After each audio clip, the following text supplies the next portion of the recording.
السلام علیکم ورحمۃ اللہ وبرکاتہ۔ الحمد للہ نحمده ونستعینه ونستغفره ونعوذ باللہ من شرور انفسنا ومن سیئات اعمالنا، من يهده اللہ فلا مضل له ومن يضلل فلا هادي له، وأشهد أن لا إله إلا الله وحده لا شريك له، وأشهد أن محمدا عبده ورسوله۔ اللهم صل على محمد وعلى آل محمد كما صليت على إبراهيم وعلى آل إبراهيم إنك حميد مجيد۔ اللهم بارك على محمد وعلى آل محمد كما باركت على إبراهيم وعلى آل إبراهيم إنك حميد مجيد۔ أما بعد فإن خير الحديث كتاب الله، وخير الهدي هدي محمد صلى الله عليه وسلم، وشر الأمور محدثاتها وكل محدثة بدعة وكل بدعة ضلالة وكل ضلالة في النار۔ رب اشرح لي صدري ويسر لي أمري واحلل عقدة من لساني يفقهوا قولي۔ اللهم نور قلبي بنور الفهم وأخرجني من ظلمات الوهم، رب زدني علما، رب ادخلنی مدخل صدق واخرجنی مخرج صدق واجعل لی من لدنک سلطانا نصیرا۔ اما بعد فاعوذ باللہ من الشیطان الرجیم، من ہمزہ ونفخہ ونفثہ، وَلَقَدْ بَعَثْنَا فِي كُلِّ أُمَّةٍ رَسُولًا أَنِ اعْبُدُوا اللَّهَ وَاجْتَنِبُوا الطَّاغُوتَ۔ قال النبی صلی اللہ علیہ وسلم، یا معاذ اتدری ما حق اللہ علی العباد وحق العباد علی اللہ؟ قال اللہ ورسولہ اعلم۔ فقال النبی صلی اللہ علیہ وسلم، حق اللہ علی العباد ان یعبدوہ ولا یشرکوا بہ شیئا، وحق العباد علی اللہ اللہ يعذبهم اذا لم يشركوا باللہ۔ اللہ رب العزت کی حمد و ثنا اور رسول اللہ صلی اللہ علیہ وسلم پر درود پڑھ لینے کے بعد اللہ رب العزت نے ارشاد فرمایا، یقیناً ہم نے ہر امت میں اپنا ایک رسول مبعوث کیا جس کی دعوت یہ تھی ان اعبدوا اللہ واجتنبوا الطاغوت، کہ تم اللہ تعالی کی عبادت میں لگے رہنا اور اللہ کے مقابلے میں آنے والی ہر چیز سے اجتناب کرنا اور بچے رہنا۔ سیدنا معاذ رضی اللہ تعالیٰ عنہ کہتے ہیں،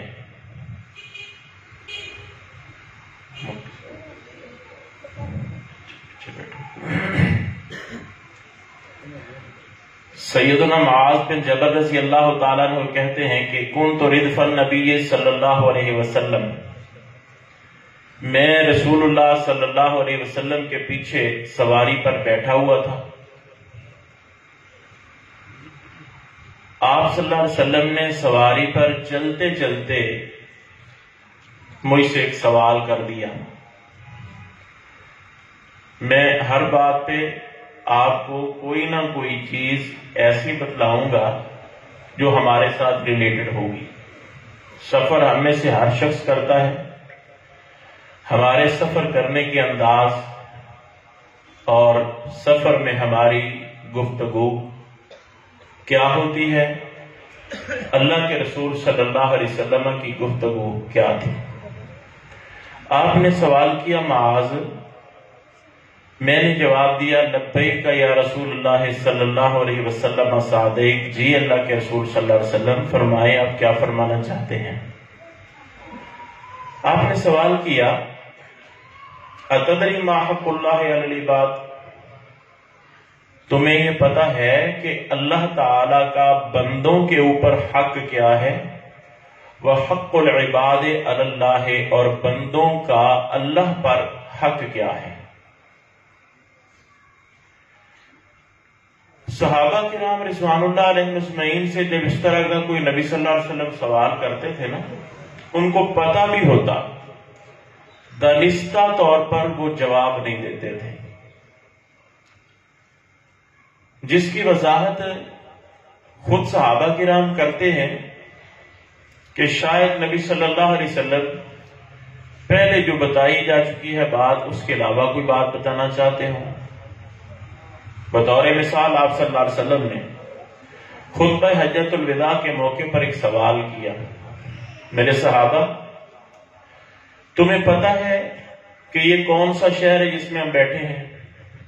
سب کو پتا تھا کہ مکہ ہے۔ کہا جی اللہ و رسولہ اعلم۔ آپ نے فرمایا الیس بالبلدہ، کیا یہ مکہ نہیں ہے؟ جی اللہ کے رسول صلی اللہ علیہ وسلم مکہ ہے۔ آپ نے فرمایا آج یہ دن کون سا ہے؟ پھر صحابہ نے کہا جی اللہ و رسولہ عالم، اور ان کا یہ سوال کا جواب نہ دینے کا مطلب اور وجہ یہ تھی کہ شاید نبی صلی اللہ علیہ وسلم کوئی اور نام اس کا رکھنا چاہتے ہیں۔ آپ نے فرمایا یہ عرفے کا دن نہیں؟ کہا جی اللہ کے رسول عرفے کا دن ہے۔ پھر آپ صلی اللہ علیہ وسلم نے سوال کیا ایو شہر ھذا، یہ مہینہ کون سا ہے؟ پھر وہی جواب اللہ و رسولہ عالم۔ آپ نے فرمایا الیس ذو الحجہ، کیا یہ ذی الحج کا مہینہ نہیں ہے؟ کہا جی اللہ کے رسول ذی الحج کا مہینہ، ہم نے تو سمجھا شاید اس کا کوئی نام اور لینا چاہتے ہیں۔ آپ صلی اللہ علیہ وسلم نے پھر اس کے بعد فرمایا کہ میرے صحابہ جس طرح آج کے اس دن میں اس مکہ شہر اور اس مہینے کے اندر تمہارا خون مال عزت حرمت و تقدس والا ہے، ہر مسلمان کا دوسرے مسلمان پر خون مال اور عزت اسی طرح قیامت کے دن تک کے لیے تقدس اور حرمت والا ہے۔ کوئی شخص کسی کی عزت پر، کسی کے مال پر، کسی کی جان پر ظلم کے لیے اپنا ہاتھ نہ اٹھائے۔ مقصد میرا یہ بات بیان کرنے کا یہ ہے، ہمارے ہاں یہ کمزوری ہے۔ بطور مثال ایک عالم سے کوئی شخص سوال کرتا ہے نا، تو حاضرین میں سے بیٹھا ہوا کوئی شخص جسے پتا ہونا وہ فوری بول کے کہتا ہے اس کا جواب تو یہ ہے۔ یہ آداب کے خلاف ہے۔ مقدمہ ابن الصلاح میں امام ابن الصلاح نے یہ بات لکھی ہے، اگر کسی علاقے کے اندر کوئی بڑا عالم موجود ہے نا، تو لوگوں کو چاہیے کہ مسئلے کے حل کے لیے اس سے رجوع کریں، عام جو چھوٹے سطح کے علماء حضرات ہیں ان کی بجائے بڑے عالم سے جا کر مسئلہ پوچھا جائے۔ مجلس کے آداب میں یہ بات شامل ہے کہ جب عالم کے ساتھ گفتگو ہو اور اس سے کوئی آدمی سوال کرے، حاضرین سے وہ عالم اگر سوال کر لے بھئی اس کا جواب کیا ہے تو آپ بتا سکتے ہیں، وگرنہ آپ کو یہ حق نہیں ہے جس سے سوال کیا گیا ہے اسی کو سوال کا جواب دینے دیا جائے۔ اور اللہ کے رسول صلی اللہ علیہ وسلم نے فرمایا جی آپ کو پتا ہے کہ اللہ کا بندوں پر اور بندوں کا اللہ پر حق کیا ہے؟ کہا جی اللہ و رسولہ عالم۔ تو آپ صلی اللہ علیہ وسلم نے فرمایا معاذ اللہ تعالی کا بندوں پر حق یہ ہے ان یعبدوہ ولا یشرکوا بہ شیئا کہ بندے ساری زندگی اپنے رب کی عبادت میں لگے رہیں اور اللہ تعالی کے ساتھ کبھی بھی کسی چیز کو شریک نہ بنائیں۔ جی ٹھیک ہے یا رسول اللہ، ایک حصے کا جواب ہو گیا۔ دوسرا آپ نے فرمایا وَحَقُّ الْعِبَادِ عَلَى اللَّهِ أَلَّا يُعَذِّبَهُمْ إِذَا فَعَلُوا ذَلِكَ، جب بندے اللہ کی عبادت میں لگے رہیں تو پھر اللہ تبارک و تعالیٰ بھی اپنے بندوں کو عذاب میں مبتلا نہ کرے۔ آپ کا سفر ہے، سفر میں آپ صلی اللہ علیہ وسلم نے بجائے اس کے کہ کوئی عام بات کی جائے، آپ صلی اللہ علیہ وسلم نے کام کی بات کی۔ جب ہم سفر کر رہے ہوں، بجائے اس کے کہ سفر کے اندر فضول گفتگو، موبائل پاس ہے، پیکج لگا ہوا ہے، اس کو کسی ساتھی کے ساتھ تال ملا کے کان سے لگا لیا، سارے سفر میں گندی اور غلیظ باتیں کر کے اپنے سفر کو ضائع کرنا اور گناہ اپنے سر پہ چڑھا دینا۔ یہ نہیں دیکھتا کہ میں گاڑی پہ، جہاز پہ، کسی بھی چیز پہ سوار ہوں، موت کے منہ میں ہوں، اللہ نہ خواستہ کسی جگہ پہ ایکسیڈنٹ ہو جائے تو میرا یہ اختتام کیسا ہوگا؟ جہاں ہمیں یہ حدیث ہر ایک کو یاد ہے نا کہ انما الاعمال بالنیات، عملوں کا دار و مدار نیتوں پر ہے، وہاں یہ حدیث بھی بطور خاص یاد رکھیں کہ انما الاعمال بالخواتیم، انسان کے اعمال کا دار و مدار انسان کے اختتامی اعمال پر بھی ہے۔ اللہ رب العزت نے اپنے نبی صلی اللہ علیہ وسلم کو، جب آپ صلی اللہ علیہ وسلم کی زندگی کے آخری ایام تھے نا، اللہ نے سورہ نصر نازل فرمائی، اذا جاء نصر اللہ والفتح ورأیت الناس يدخلون فی دین اللہ افواجا فسبح بحمد ربک واستغفرہ انہ کان توابا۔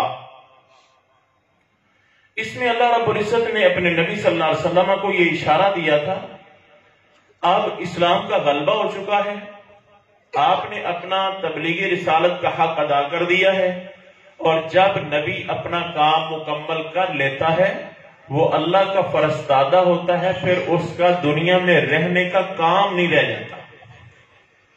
اور اس کی وضاحت رسول اللہ صلی اللہ علیہ وسلم نے ایک اور حدیث میں فرما دی، جب آپ صلی اللہ علیہ وسلم نے صحابہ کرام کو اکٹھا کیا اور فرمایا ان اللہ خیر عبدا بین الدنیا و بین ما عنده فاختار ذاک العبد ما عند اللہ فبقى ابو بکر رضی اللہ تعالی عنہ۔ آپ نے فرمایا میرے صحابہ، اللہ رب العزت نے ایک بندے کو اختیار دیا ہے، وہ دنیا میں رہنا چاہتا ہے تو رہ لے، اگر اللہ نے اس کے لیے جو نعمتیں اپنے پاس تیار کر رکھی ہیں ان کو پسند کرتا ہے تو ان کو پسند کر لے۔ تو اس بندے نے اللہ کے پاس والی نعمتوں کو پسند کر لیا ہے۔ جب یہ بات سنی ابو بکر صدیق رضی اللہ تعالیٰ عنہ نے تو وہ رو پڑے۔ صحابہ کہتے ہیں ہمیں سمجھ نہیں آئی بات کی، ہم نے کہا پتہ نہیں یہ بوڑھا ابو بکر کیوں رو رہا ہے، آپ نے ایک بندے کی بات کی ہے، چلو اس نے اللہ کے پاس والی چیز کو پسند کر لیا تو کیا ہوا؟ صحابہ کہتے ہیں ہمیں بعد میں پتہ چلا کہ اس سے مراد تو خود رسول اللہ صلی اللہ علیہ وسلم تھے جن کو اللہ نے اختیار دیا تھا اور آپ نے اللہ کے پاس جانے کو پسند کر لیا تھا۔ ابو بکر صدیق رضی اللہ تعالیٰ عنہ سمجھ گئے تھے کہ اب اللہ کے رسول صلی اللہ علیہ وسلم ہمارے درمیان نہیں رہیں گے۔ اللہ رب العزت نے اپنے نبی صلی اللہ علیہ وسلم سے کہا تھا میرے پیغمبر اب تمہارے اس دنیا سے کوچ کا وقت قریب ہے، اور اب فسبح بحمد ربک واستغفرہ، اب اپنے رب کی تسبیح بیان کرو، اللہ کی حمد بیان کرو، اللہ سے استغفار کرو۔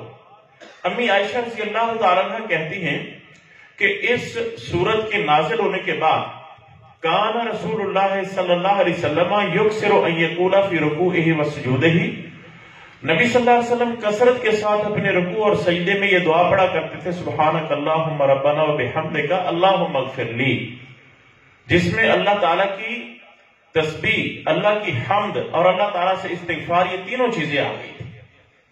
تو اس لیے ہمیں یہ فکر بھی کرتے رہنا چاہیے کہ یا اللہ میرا خاتمہ اچھا ہو۔ دیکھیے اللہ کے نبی حضرت یوسف صدیق علیہ السلام، اللہ رب العزت نے ان کو بڑے بلند مرتبے عطا کیے، اور جب مصر کا وزیر خزانہ بنا دیا تھا تو اس وقت اللہ تعالیٰ سے ایک دعا کی تھی، رب قد آتیتنی من الملک وعلمتنی من تعویل الاحادیث فاطر السماوات والارض انت ولی فی الدنیا والآخرہ توفانی مسلما والحقنی بالصالحین۔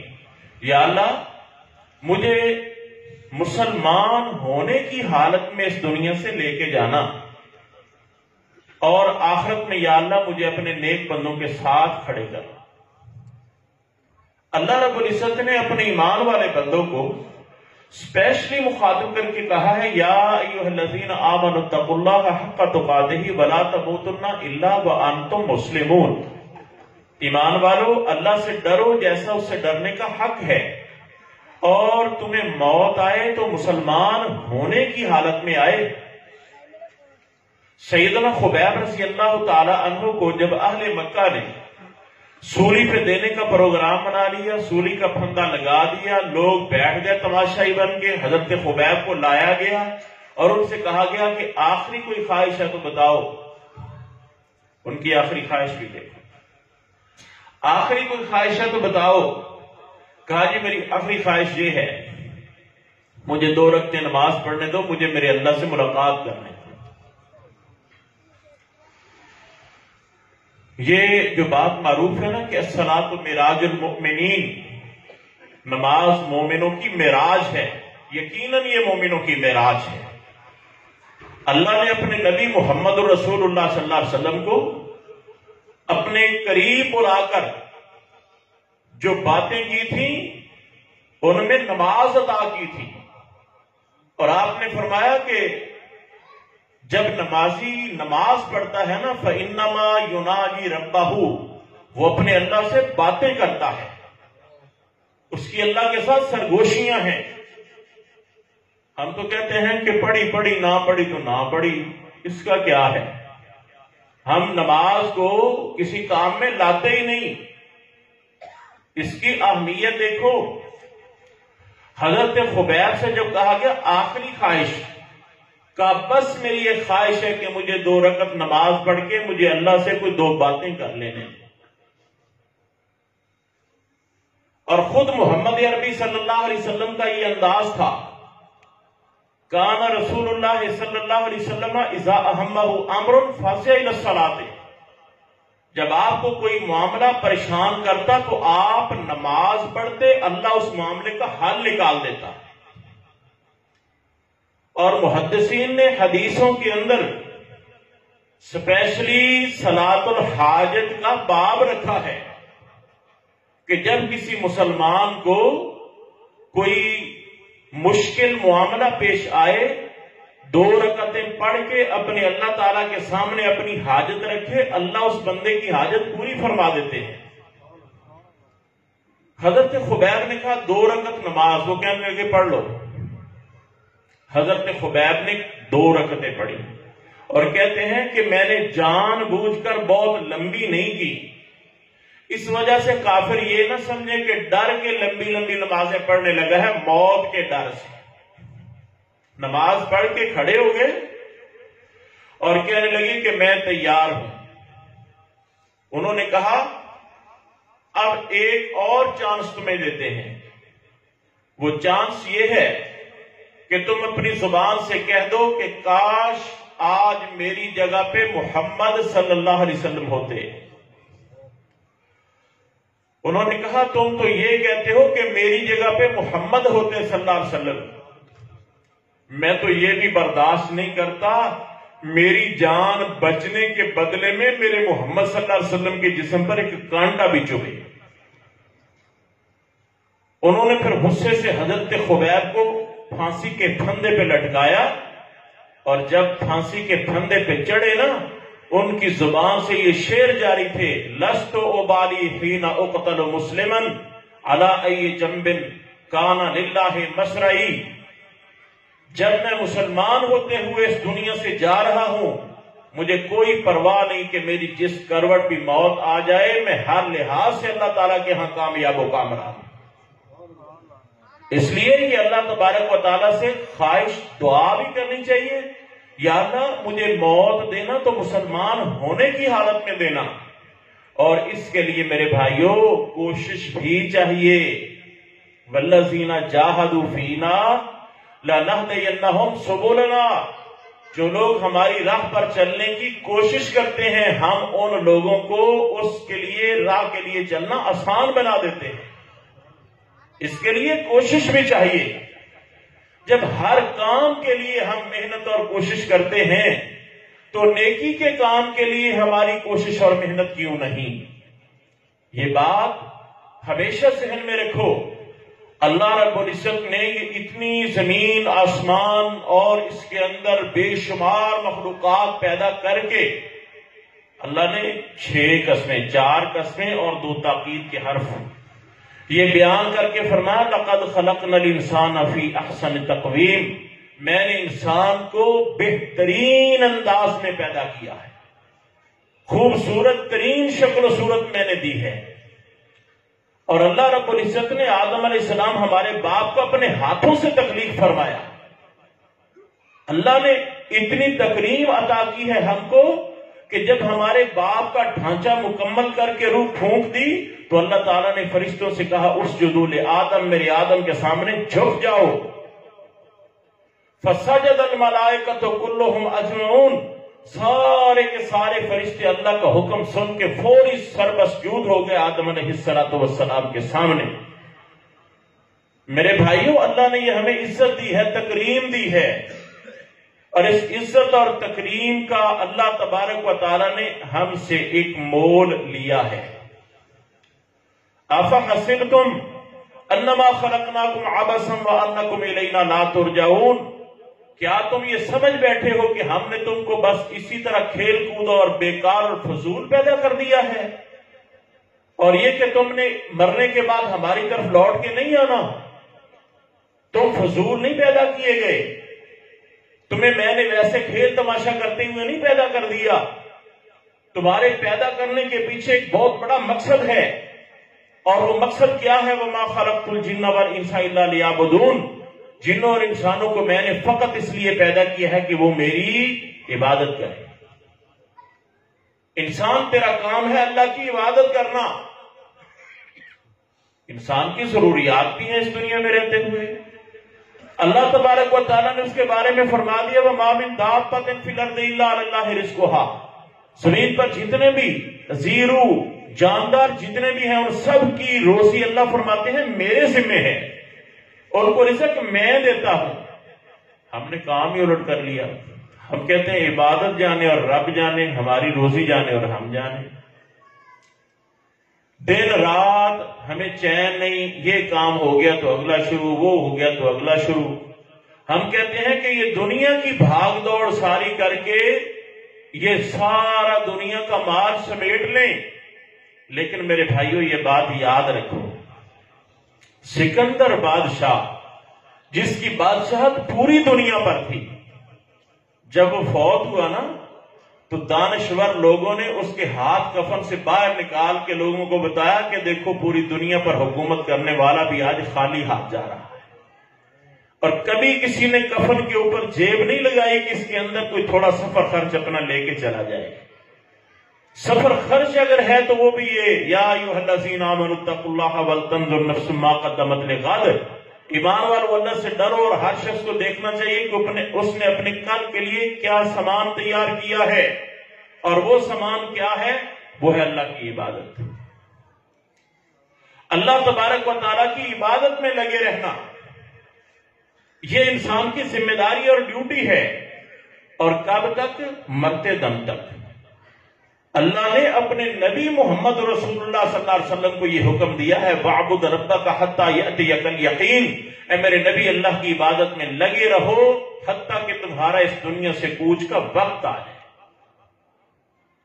اور آپ کا انداز کیا تھا؟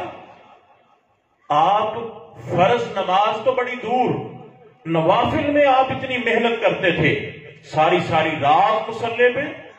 اللہ رب العزت نے فرمایا یا ایھا المزمل قم اللیل الا قلیلا نصفہ او انقص منہ قلیلا او زد علیہ ورتل القرآن ترتیلا.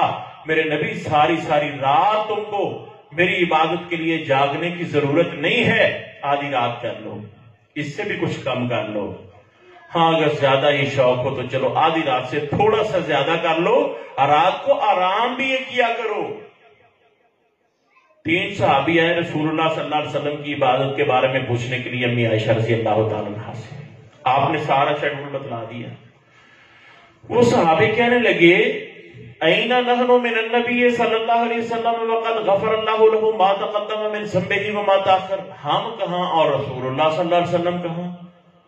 آپ تو ہیں ہی معصوم عن الخطا، آپ سے تو خطا ہوتی نہیں، پھر بھی آپ اتنی عبادت کرتے ہیں. ہم سے تو بڑی غلطیاں ہوتی ہیں، ہمیں اس سے زیادہ عبادت کرنی چاہیے. پھر وہ پورا واقعہ. تو آپ صلی اللہ علیہ وسلم اتنی کثیر تعداد مقدار میں عبادت کرتے تھے کہ اللہ کو کہنا پڑا اپنی اس عبادت میں تھوڑی سی تخفیف کرو. ایک صحابی ہے حضرت عبداللہ بن عمر رضی اللہ تعالی عنہ، عمر بن عاص رضی اللہ تعالی عنہ. آپ کو پتا چلا کہ عمر ساری رات نفل پڑھتا ہے اور روزانہ روزہ رکھتا ہے. آپ نے کہا عمر یار الم اخبر انک تصوم النہار و تقوم اللیل، مجھے پتا چلا ہے کہ تو روزانہ روزہ رکھتا ہے اور ساری رات نفل پڑھتا ہے. کہا جی اللہ کے رسول، اللہ نے مجھے طاقت دی ہے، میں ایسا کرتا ہوں. آپ نے فرمایا یار ٹھیک ہے، چلو اللہ نے تجھے طاقت دی ہے، لیکن اس پہ تھوڑی سی تخفیف کریں، اپنے اوپر اتنی سختی نہ کرو.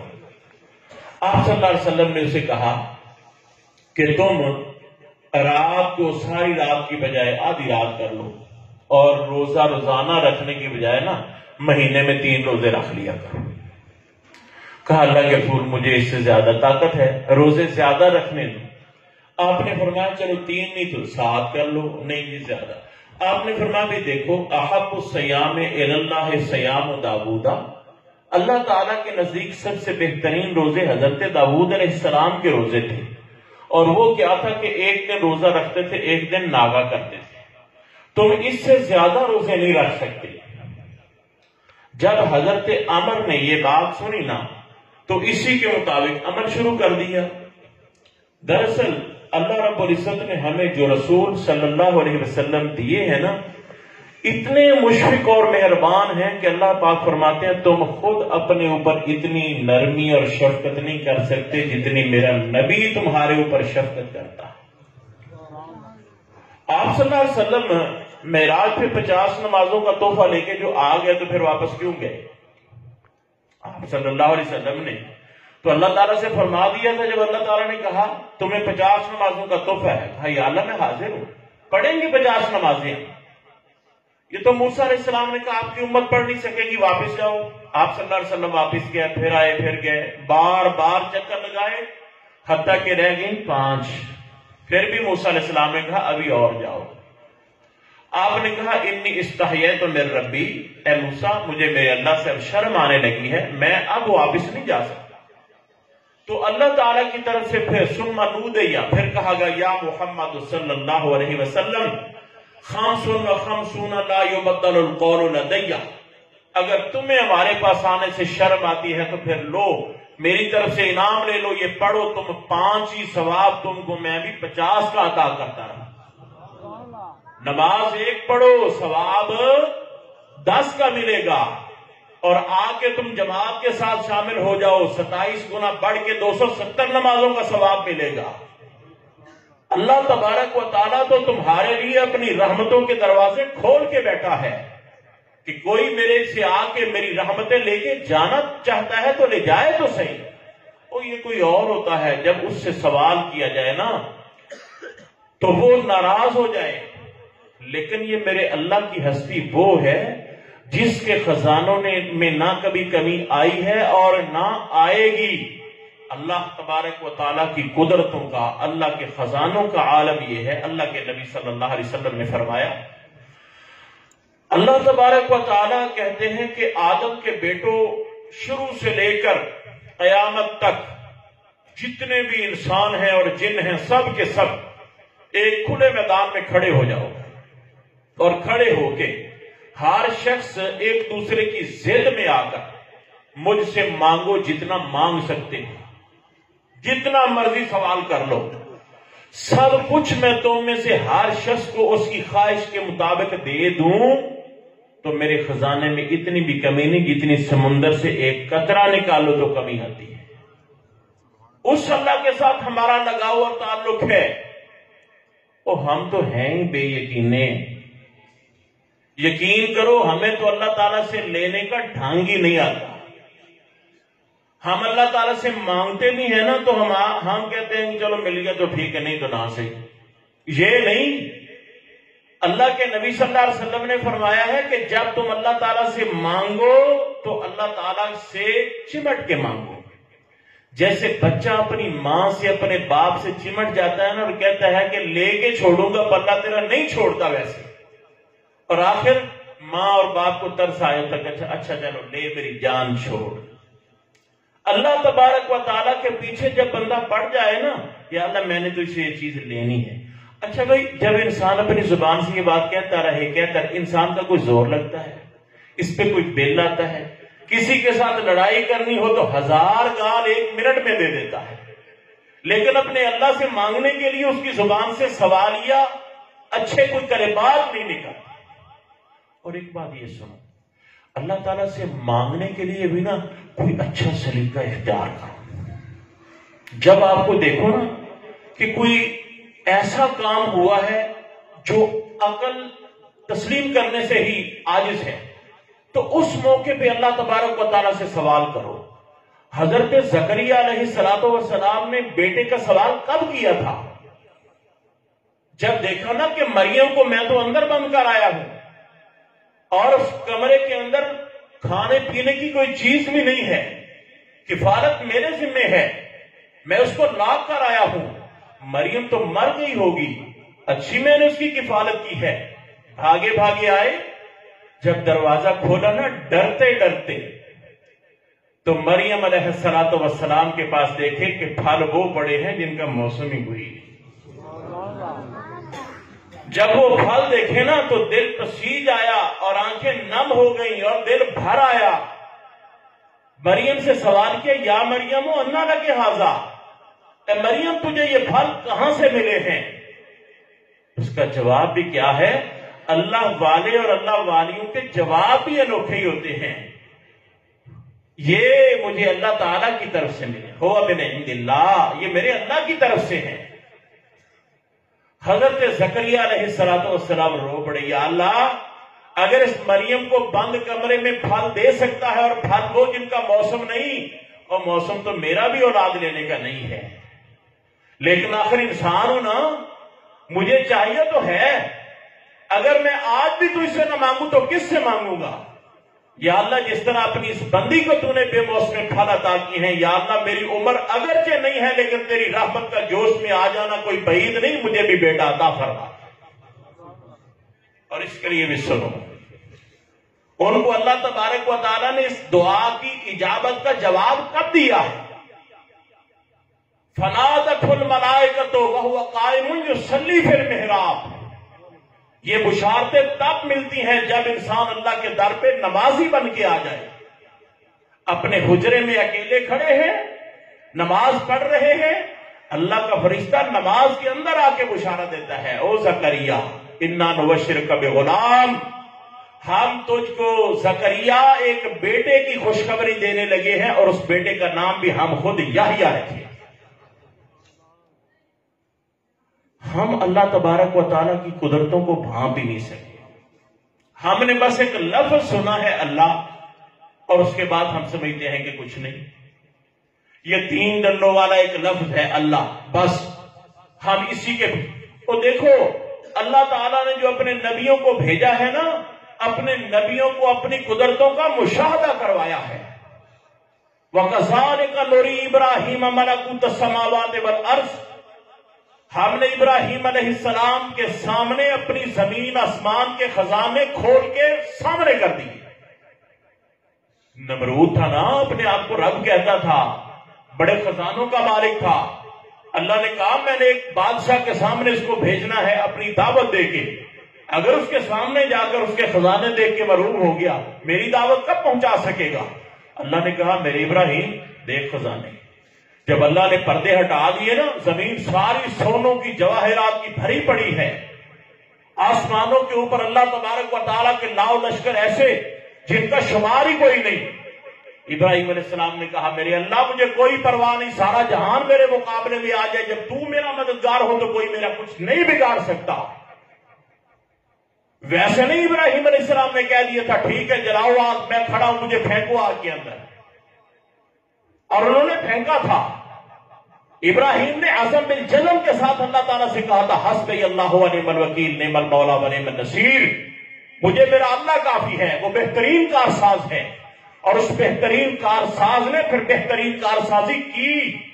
یا نار کونی بردا و سلاما علی ابراہیم, آگ تیری فطرت ہے لوگوں کو جلا دینا, لیکن آج میرا ابراہیم آیا ہے, میرا حکم یہ ہے کہ اپنی فطرت کو چھوڑ کے میری قدرت کے تابع ہو جا.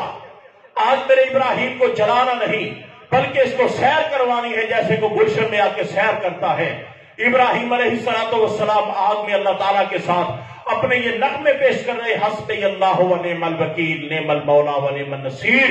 ادھر لوگ تماشائی بنے بیٹھے ہیں اور دیکھ رہے ہیں کہ کب ابراہیم کی راکھ ہم دیکھیں گے اور جلے ہوئے ابراہیم کو اٹھائیں گے.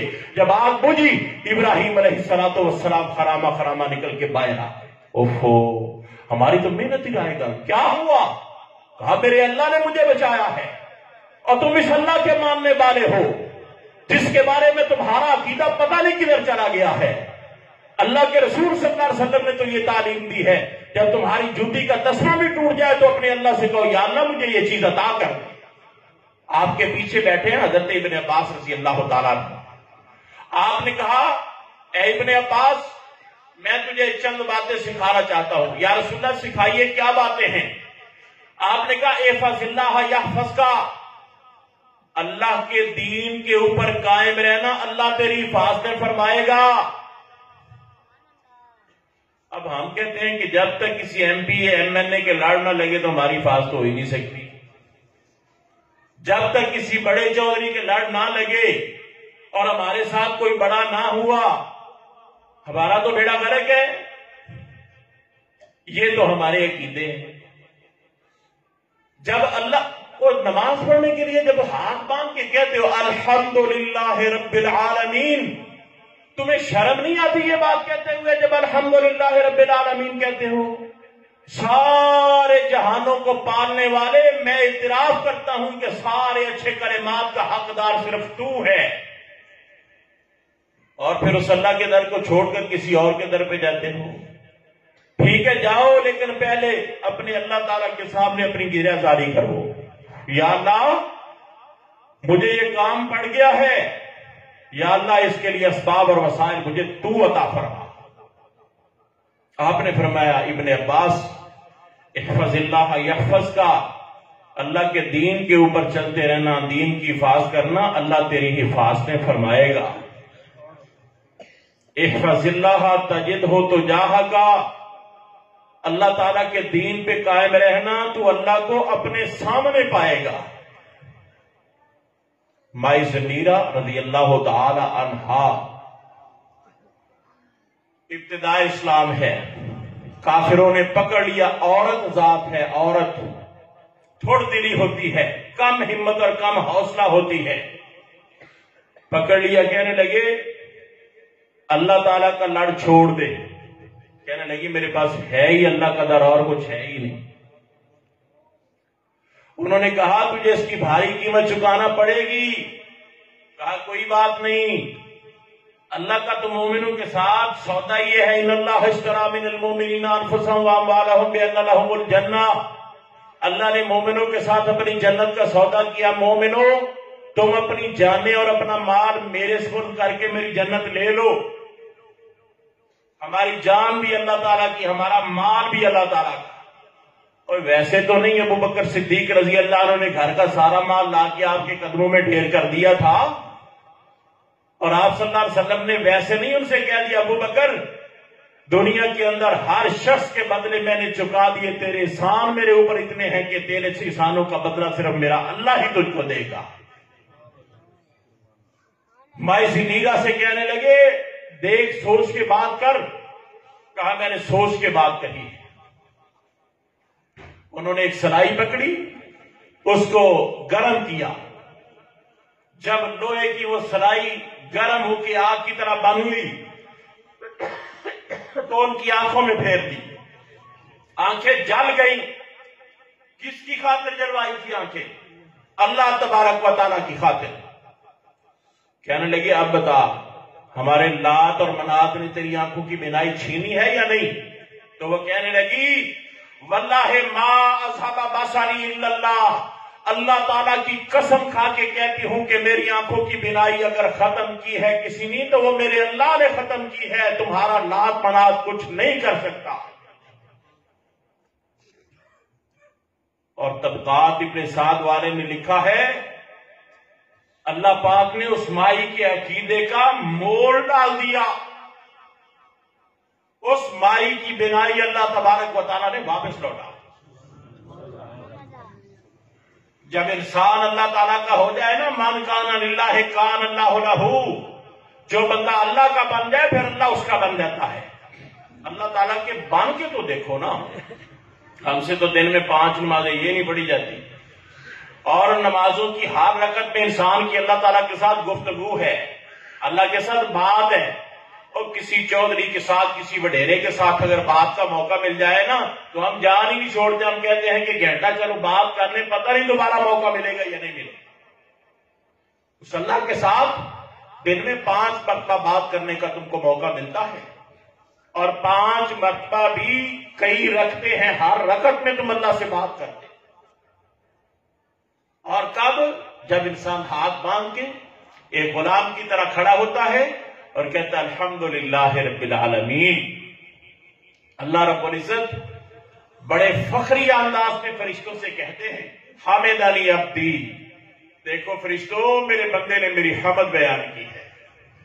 الرحمن الرحیم، یا اللہ تو نہایت رحم کرنے والا ہے، تیری رحمتوں کا کوئی کنارہ ہی نہیں۔ اللہ کہتا ہے اسنا علی عبدی، دیکھو میرا بندہ میری صلاح بیان کر رہا ہے۔ مالک یوم الدین، اللہ کہتا ہے مجدنی عبدی، میرے بندے نے میری بزرگی بیان کی ہے۔ ایاک نعبد و ایاک نستعین، اللہ کہتا ہے فرشتوں دیکھو میں نے اپنے بندے کو جس مقصد کے لیے پیدا کیا ہے وہ بندہ خود اقرار کر رہا ہے، یا اللہ ہم صرف تیری عبادت کرتے ہیں اور زندگی بھر کریں گے، یا اللہ ہم تجھی سے مدد مانگتے ہیں اور ساری زندگی تجھی سے مدد مانگیں گے۔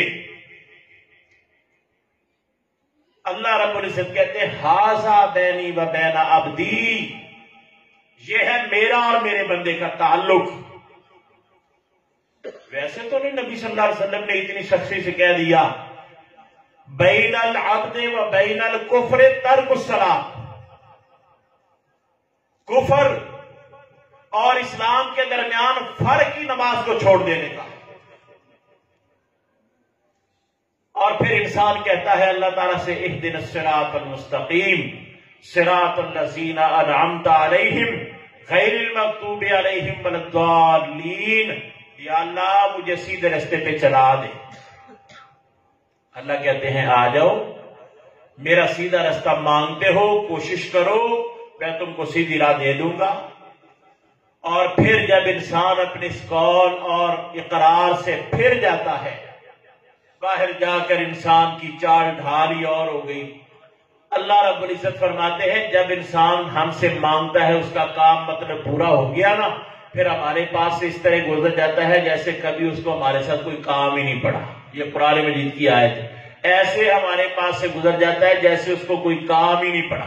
جب پھنسا ہو نا تو پھر بڑی نمازیں، بڑے مولوی صاحب سے وظیفے پوچھتا ہے، بڑی تسبیح گھماتا ہے، اور جب کام نکل جائے پھر تو کون اور میں کون، مسجد کا پتہ ہی نہیں کہ کبھی مسجد میں آیا ہوں یا نہیں۔ یہ منافقت اور دوغلاپن اللہ تعالیٰ کو نہیں چاہیے۔ اللہ تعالیٰ سے تو فرشتوں نے کہا تھا یا اللہ اور کیا بنا کے کرے گا اس آدمی کو؟ نانو نسبح بحمدک و نقدس لک، ہم تیری تسبیح بیان کرنے، تقدیس بیان کرنے کے لیے تھوڑے ہیں؟ اور اللہ نے کہا وَإِن مِّن شَيْءٍ إِلَّا يُسَبِّحُ بِحَمْدِهِ، آسمان و زمین میں ہر شے اللہ تعالیٰ کی تسبیح بیان کر رہی ہے۔ اور انسان تجھے تو اعزاز کیا اللہ تبارک و تعالیٰ نے کہ تجھے اپنی عبادت کے لیے پیدا کیا ہے کہ تو اپنی زبان سے اللہ تبارک و تعالیٰ کی تعریفیں کر۔ اللہ تعالیٰ اس پہ خوش ہوتا ہے، اللہ فرشتوں کے سامنے تیرا فخریہ ذکر کرتا ہے کہ دیکھو میرے بندے کو جس کام کے لیے میں نے پیدا کیا ہے، میرا بندہ وہ کام کر رہا ہے، عبادت میں لگا ہوا ہے۔ تجھے بھی کوئی کام، کوئی مشکل، کوئی مجبوری بن جائے تو نبیوں کی طرح اللہ تعالیٰ کے سامنے نماز پڑھ، 2 رکعتیں پڑھ، پورے الحاح کے ساتھ اللہ کے ساتھ متوجہ ہو کے، جیسے اللہ سے تیری باتیں ہو رہی ہیں، اور اللہ کے سامنے اپنی درخواست گزار دے۔ اللہ تبارک و تعالیٰ تجھے واپس نہیں لوٹائے گا۔ اللہ کے در کو چھوڑ کے تب جا جب تجھے یقین ہو کہ اللہ کے پاس نعوذ باللہ کچھ نہیں۔ ابراہیم علیہ السلام نے تو اس وقت بھی نہیں چھوڑا جب نمرود نے کہا تھا کہ میں رب ہوں، مارنے اور جلانے پر بھی قادر ہوں۔ ابراہیم علیہ السلام نے تو اس وقت بھی نہیں چھوڑا جب سارہ علیہ السلام کو ظالم بادشاہ نے آپ سے چھین کے بدکاری کا ارادہ کیا تھا۔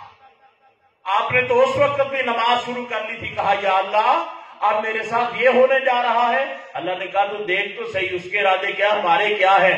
وہ تو تیرے ساتھ کچھ اور کرنا چاہتا ہے، ہم تجھے اس کی بیٹی بطور خاتمہ کے لے کر دینا چاہتے ہیں۔ انسان کو اللہ تبارک و تعالی ایسی وَمَن يَتَّقِ اللَّهَ يَجْعَل لَّهُ مَخْرَجًا وَيَرْزُقْهُ مِنْ حَيْثُ لَا يَحْتَسِبُ، جب اللہ تعالیٰ سے بندہ ڈرنے لگ جاتا ہے اور تقوی اختیار کرتا ہے، نمازی پکا بن جاتا ہے، اللہ کے ساتھ لو لگا دیتا ہے، اللہ تعالیٰ ہر مشکل سے نکلنے کی جگہ بنا دیتے ہیں۔ اور رزق انسان کو ایسی جگہوں سے ملتا ہے جہاں سے انسان کو وہم و گمان بھی نہیں۔ یہ تو یقین جانو، ہم بے یقینے لوگ ہیں۔ ہمارا اللہ تعالیٰ کے اوپر پورا توکل نہیں، بھروسہ نہیں، ہمارا اللہ تبارک و تعالیٰ کے اوپر پورا یقین نہیں۔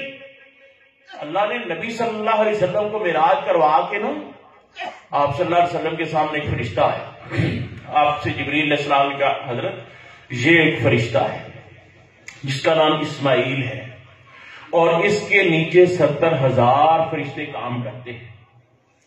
اور پھر ایک روایت میں ہے کہ اس کے 70,000 میں سے ہر ایک کے نیچے پھر 70,000 کام کرتے ہیں۔ آپ نے جب یہ بات سنی نا تو آپ صلی اللہ علیہ وسلم فرمانے لگے وَمَا يَعْلَمُ جُنُودَ رَبِّكَ إِلَّا هُوَ، میرے رب کے لشکروں کو صرف میرا اللہ ہی جانتا ہے۔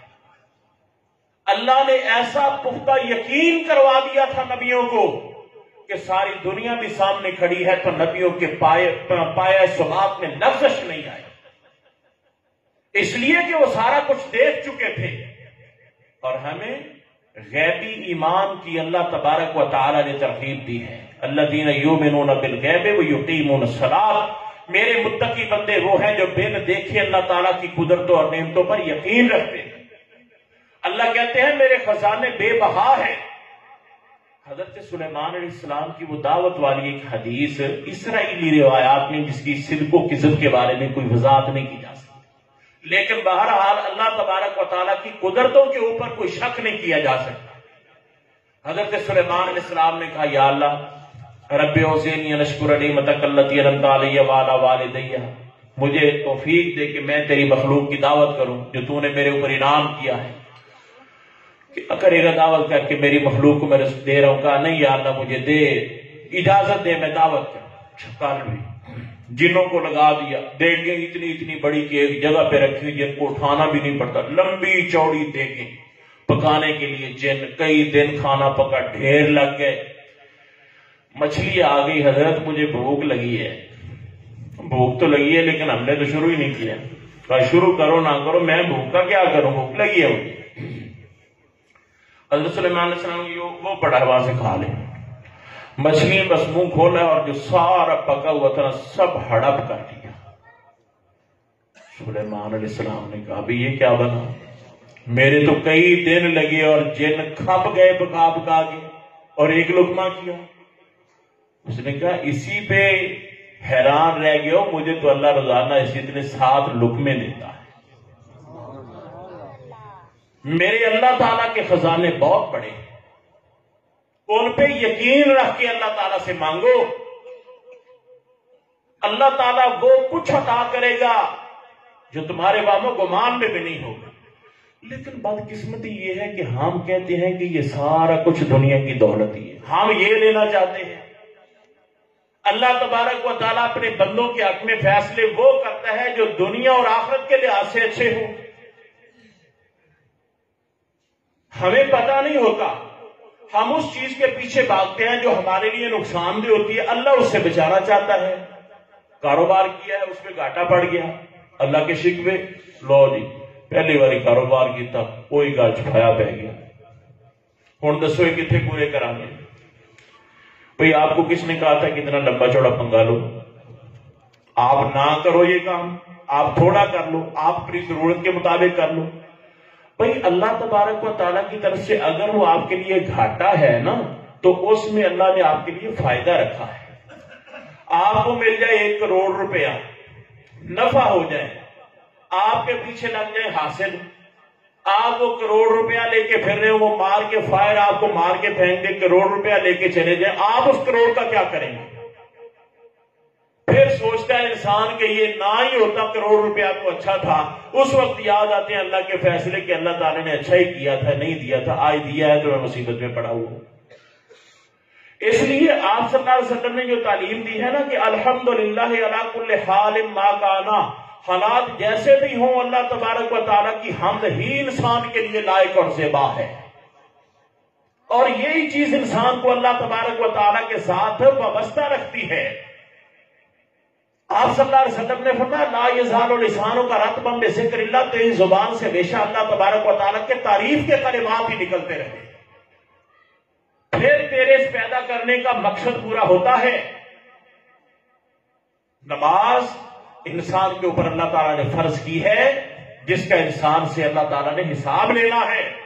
اول ما یحاسب بہ العبد یوم القیامت من اعمالہ صلاتہ، قیامت کے دن سب سے پہلے 2 طرح کی روایتیں ہیں. سب سے پہلے بندے سے نماز کے متعلق سوال ہوگا. دوسری روایت سب سے پہلے بندے سے خون، انسانوں کے خونوں کے متعلق سوال ہوگا. انسان کے ساتھ 2 طرح کے حقوق متعلق ہیں، ایک اللہ کے حقوق، ایک بندوں کے حقوق. اللہ کے حقوق میں سے سب سے پہلے نماز کا سوال ہوگا، اور بندوں کے ساتھ متعلقہ جو حقوق ہیں ان میں سب سے پہلے خون کا سوال ہوگا. ابتدا اس طرح کرے گا اللہ تبارک و تعالیٰ حقوق اللہ اور حقوق العباد کی پوچھ گچھ کی. اور پھر جب انسان کی نمازیں اگر پوری ہوئی نا تو باقی معاملات بھی آسان ہو جائیں گے. اگر نمازوں کے اندر ہی انسان پھنس کے رہ گیا نا تو پھر باقی معاملات تو بہت زیادہ مشکل ہو جائیں گے. حتیٰ کہ آپ صلی اللہ علیہ وسلم نے فرمایا جب انسان کو دفن کیا جاتا ہے نا تو اس وقت فرشتے حساب لینے کے لیے آتے ہیں، تو اس وقت آ کے اٹھاتے ہیں نا تو انسان کو ایسے محسوس ہوتا ہے جیسے میں سویا ہوں. جب وہ اٹھتا ہے نا تو یوں محسوس ہوتا ہے جیسے سورج غروب ہونے لگا ہے، اور وہ آنکھیں ملتے ہوئے اٹھتا ہے اور بیٹھتا ہے دعونی اصلی دعونی اصلی، چھوڑو مجھے نماز پڑھنے دو نماز پڑھنے دو، وقت گیا، میری نماز گئی. فرشتے کہتے ہیں یار حساب دے، کیا نماز لگائی ہے، یا اللہ یہ تیرا بندہ نماز. بھائی اللہ کے بندوں جو بندہ میرا قبر میں آ کے بھی نماز کر رہا ہے، اس سے اور کیا تم حساب لینا چاہتے ہیں؟ یہ کب ہوگا؟ جب ہم اس جگہ پہ نماز کی پابندی کریں گے. اور صرف اپنی نہیں، اللہ کے نبی صلی اللہ علیہ وسلم نے فرمایا مروا اولادکم بالصلاۃ وہم ابناء 7 سنین، 7 سال کے تمہارے بچے ہو جائیں تو ان کو نماز پڑھنے کا حکم دو، نماز کے عادی بناؤ. واضربوہم علیہا وہم ابناء 10 سنین، 10 سال کی عمر کو پہنچ جائے نماز نہ پڑھے تو نماز نہ پڑھنے پر انہیں سزا دو. نماز کیوں نہیں پڑھی؟ ہم خود نہیں پڑھتے تو بچے کیا پڑھیں گے؟ اس کا میرے بھائیوں اللہ تعالی ہم سے سوال کرے گا. کلکم رائن وکلکم مسئول عن رعیتہ، رسول حق نے فرمایا کہ ہو تم سب کے سب رائی، خدا پوچھے گا ہر رائی سے حال اس کی رعیت کا. بتاؤ تیرے ماتحت تیرے گھر کے اندر 10 افراد تھے، وہ نماز پڑھتے تھے یا نہیں؟ یا تو خواب خرگوش پہ تھا، تجھے پتہ ہی نہیں، آپ بھی نہیں پڑھتا تھا، وہ بھی نہیں پڑھتے تھے. اس وقت تجھے سربراہ خاندان کا، اپنے گھر کا، اسے 10 بندوں کا حساب دینا پڑے گا، اور پھر انسان پر بڑی مشکل اور بھاری ہوگی. اس لیے میرے بھائیوں اللہ رب العزت نے ہمیں جس کام کے لیے پیدا کیا ہے نا، اللہ کی عبادت، اسی کو پیش نظر رکھ کے ہم اپنا یہ دنیا کا سفر طے کریں اور طے کرتے چلے جائیں۔ دیکھیے رسول معظم صلی اللہ علیہ وسلم کی پوزیشن کیا ہے نماز کے سلسلے میں۔ اللہ کے رسول صلی اللہ علیہ وسلم عشاء کی نماز کا وقت ہے، آپ بیمار ہو گئے، آپ کو بے ہوشی داری ہو گئی، آپ صلی اللہ علیہ وسلم اٹھ کے بیٹھے، آپ نے پوچھا اصل الناس، لوگوں نے نماز پڑھ لی؟ کہا لا وہم ینتظرون کہ یا رسول اللہ آپ کے انتظار میں ہیں، بیٹھے ہیں، انتظار کر رہے ہیں۔ آپ نے فرمایا پانی رکھو میں نہا کے نماز پڑھاتا ہوں۔ پانی رکھا، نہا کے اٹھنے لگے، پھر آپ کو بے ہوشی ہوگی۔ اس کے بعد پھر آپ نے پوچھا، پھر کہا جی وہ بیٹھے ہیں انتظار میں نماز پڑھنے کے لیے، آپ جائیں تو نماز پڑھائیں۔ 3 دفعہ آپ کے ساتھ ایسا ہوا۔ پھر آپ نے کہا تھا مروا ابا بکر فلیصلی بالناس، ابو بکر سے کہو جا کے لوگوں کو نماز پڑھائے۔ اور پھر جب آج جناب صلی اللہ علیہ وسلم کا آخری وقت تھا نا، آپ صلی اللہ علیہ وسلم فرما رہے تھے لوگوں الصلاۃ الصلاۃ، نماز کا بڑا خیال رکھنا، نماز کو نہ چھوڑنا، پابندی کے ساتھ نماز ادا کرنا، اسی میں تمہاری کامیابی اور اسی کے اندر تمہاری اللہ تبارک و تعالیٰ کے ساتھ تعلق داری ہوگی۔ اگر تم نے نماز کو چھوڑ دیا تو یاد رکھو تیس نیس ہو جائے گا تمہارا۔ انہ ذکر الصلاۃ صلی اللہ علیہ وسلم یوما فقال من حافظ علیہا کانت لہ نورا و برہانا و نجات یوم القیامہ، جس نے نماز کو پابندی سے ادا کیا اس بندے کے لیے نجات کا سبب ہوگی، اس کے لیے نور کا باعث ہوگی، روشنی کا باعث ہوگی، اور اس بندے کے لیے نجات کی دلیل بن جائے گی۔ ومن لم یحافظ علیہا لم تکن لہ نورا ولا برہانا ولا نجاتا، نہ اس کے لیے جس بندے نے اس کی پابندی نہ کی، اس کی محافظت نہ کی، نہ اس کے لیے نور ہوگی، نہ نجات ہوگی، اور نہ ہی اس کے لیے نجات کی دلیل بنے گی۔ اور پتہ ہے اس کا کن لوگوں کے ساتھ حساب ہوگا؟ کان ما قارون، وہ قارون کے ساتھ کھڑا ہوگا، حمان کے ساتھ کھڑا ہوگا، ابج بن خلف کے ساتھ کھڑا ہوگا۔ یہ کون لوگ ہیں؟ اللہ کے باغی لوگ ہیں۔ بے نماز کو اللہ تبارک و تعالیٰ یہ بڑے بڑے باغیوں کے ساتھ کھڑا کر کے وہاں پہ شو کرے گا لوگوں کے سامنے کہ یہ میرے باغی وہ کھڑے ہیں جو میری نماز سے دور رہتے تھے اور میری نماز کا کبھی ان کو خیال تک نہیں آیا تھا۔ اس لیے میرے بھائیوں، یہ نماز اللہ تبارک و تعالیٰ کا ایسا عظیم تحفہ ہے۔ آن جناب صلی اللہ علیہ وسلم فرمایا کرتے تھے قرۃ عینی فی الصلاۃ، میری آنکھوں کو ٹھنڈک نماز سے ملتی ہے، جب پریشان ہو جاؤں نماز پڑھوں تو اللہ تبارک و تعالیٰ مجھے سکون عطا فرما دیتا ہے۔ اور صحابہ کرام رضوان اللہ علیہم اجمعین نماز کے لیے بے انتہا پابندی اور کوشش کرتے تھے، حتیٰ کہ آپ صلی اللہ علیہ وسلم نے ایک دن فرمایا کہ لوگوں جب اذان ہو جاتی ہے نا، اللہ کی طرف سے ایک منادی ندا کرتا ہے، یا بنی آدم قوموا الی نیراتکم التی اوقدتموها فاطفئوها، آدم کے بیٹو اٹھو، جو آگ تم نے اپنے کے لیے جلا رکھی ہے اس آگ کو بجھا لو، اور وہ بجھے گی کب؟ جب تم جا کے نماز پڑھو گے۔ آپ نے فرمایا میرا دل کرتا ہے کہ اذان دلوا کے ایک بندے کو جماعت پہ لگا دوں اور میں چلا جاؤں ان لوگوں کے گھروں کی طرف جو گھروں میں ہیں نماز پڑھنے کے لیے نہیں آئے۔ میرا دل کرتا ہے گھروں میں بچے عورتیں نہ ان کے گھروں کو آگ لگا کے جلا دوں۔ آپ صلی اللہ علیہ وسلم کی نماز ایک دن لیٹ ہو گئی تھی عصر کی، جنہوں نے لیٹ کروائی تھی آپ نے انتہائی سخت بد دعا دی ان کو۔ آپ نے فرمایا مارا اللہ قبورہم نارا، مارا اللہ بیوتہم نارا، مارا اللہ بطونہم نارا، اللہ ان کے پیٹوں کو آگ سے بھر دے، یا اللہ ان کے گھروں کو آگ سے بھر دے، یا اللہ ان کی قبروں کو آگ سے بھر دے۔ شغلونا عن الصلاۃ الوسطی صلاۃ العصر، انہوں نے ہم کو نماز عصر سے مشغول کر دیا اور ہم نماز پڑھنے سے رہ گئے۔ ایک دن دوران سفر آپ صلی اللہ علیہ وسلم عصر کی نماز پڑھنے والے ہیں، قریب تھے کچھ لوگ، انہوں نے پلان بنا لیا کہ یہ نماز ایسی ہے ان کو اپنے بیٹوں سے بھی پیاری ہے، بیٹوں سے بھی پیاری ہے۔ کس قدر نماز کی اہمیت تھی۔ جب یہ نماز پڑھنے لگے نماز چھوڑنے ان پر حملہ کر دو، اللہ نے وہی کر کے بتا دیا آدھے نماز پڑھو آدھے ہتھیار لے کے کھڑے ہو جاؤ تاکہ یہ حملہ کریں تو ان کا جواب دیا جا سکے۔ ایسی صورتحال میں بھی اللہ کے رسول صلی اللہ علیہ وسلم اور صحابہ کرام نے نماز نہیں چھوڑی۔ رات کو آپ نے پہرے کے لیے ایک شخص کو کھڑا کر دیا، سارے سو گئے، وہ نماز پڑھ رہا تھا کھڑا، اس نے کہا ویسے بیٹھ کے کیا کروں گا، نماز پڑھوں۔ ایک نے تیر مارا، ان کے تیر لگا، تیر لگنے سے خون چلتا رہا، نماز انہوں نے نہیں چھوڑی۔ بعد میں ساتھیوں نے کہا آپ نماز چھوڑ دیتے، تیر کیوں لگا تھا؟ تو کہنے لگے میں نے سورج جو شروع کی تھی نا، اس سورت میں مزہ اتنا تھا کہ میں نے وہ سورت کی تلاوت بند نہیں کی اور نماز پڑھتا رہا، تیر کا مجھے خیال ہی نہیں۔ اس لیے میرے بھائیوں ہم اللہ کے بندے ہیں، اللہ تبارک و تعالیٰ کو ہمارے ساتھ بے پناہ پیار ہے، اللہ کا ہمارے اوپر حق ہے کہ ہم اللہ کی عبادت کریں، اور جب ہم اللہ کی عبادت کریں پھر اللہ کے اوپر ہمارا حق ہے کہ اللہ ہم کو عذاب میں مبتلا نہ کرے، بلکہ اللہ تبارک و تعالی ہم کو جنت کا داخلہ عطا فرمائے۔ آپ صلی اللہ علیہ وسلم نے فرمایا اعبدوا الرحمن اطعموا الطعام صلوا الارحام صلوا باللیل والناس نیام تدخلوا الجنت بسلام۔ اللہ کی عبادت میں لگے رہو، لوگوں کو اللہ کی رضا کے لیے کھانا کھلاؤ، اپنے رشتہ داروں کے ساتھ اچھا سلوک کرو، رات کو لوگ سوئے ہو اٹھ کر نماز پڑھو، جنت کے ساتھ سلامتی کے ساتھ داخل ہو جاؤ گے۔ یہ چیزیں ہیں کام کرنے کی، یہی معاشرے کی اصلاح کے ساتھ تعلق رکھتی ہیں۔ جو چند باتیں میں نے آپ سے گزارش کی ہے، ان کو ذہن میں رکھ کے ان کے مطابق اپنے آپ کو ڈھالنے کی کوشش کریں، اسی میں انشاءاللہ ہماری دنیا اور آخرت کی کامیابی اور نجات ہے۔ اللہ تعالی ہم سب کو کما حق ہو اللہ کی عبادت کی توفیق عطا فرمائے، اور اللہ تعالی ہم میں سے ہر ایک کی دنیا اور آخرت کی ساری پریشانیاں دور فرمائے۔ اللہ پاک ہماری پریشانیوں کو آسانیوں میں تبدیل کر دے۔ جو پریشان لوگ ہیں نماز پڑھ کے اللہ تعالیٰ سے دعا کیا کریں، انشاءاللہ اللہ آپ کی پریشانی کو دور کر دے گا، اور بلکہ وہ پریشانی کو اللہ تعالیٰ آسانیوں میں بدل دے گا۔ لیکن اللہ تعالیٰ کے ساتھ اپنا ربط مضبوط کر کے جوڑو، متزلزل ہو کے نہیں کہ چلو ہو گیا تو ہو گیا، نہ ہوا تو نہیں۔ یا اللہ میں نے تو اسے یہ کام لینا ہے، میں تیرا بندہ ہوں، تیرا در چھوڑ کے نہیں جا سکتا، لہذا تو میرا یہ کام کر دے۔ یا اللہ میں تیرے در کا ہی پابند ہو کے بیٹھا ہوں۔ اس طرح کا عزم الجزم کر کے اللہ تبارک و تعالیٰ کے ساتھ جب تم اپنے سوال اور حاجت رکھو گے، اللہ تعالیٰ تم کو رسوا نہیں کرے گا، اللہ تعالیٰ تم کو پریشان نہیں کرے گا، پشیمان نہیں کرے گا، انشاءاللہ سرخرو ہو کے لوٹو گے۔ آخر دعوانا ان الحمدللہ رب العالمین۔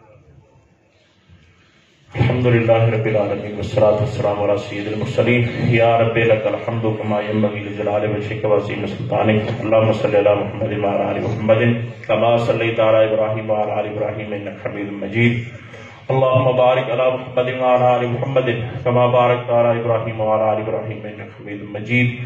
ربنا ظلمنا انفسنا وان لم تغفر لنا وترحمنا لنکونن من الخاسرین۔ ربنا آمنا فاغفر لنا واکتبنا مع الشاہدین۔ اللہم احسن عاقبتنا فی الامور کلها واجرنا من خزي الدنیا وعذاب الاخرہ۔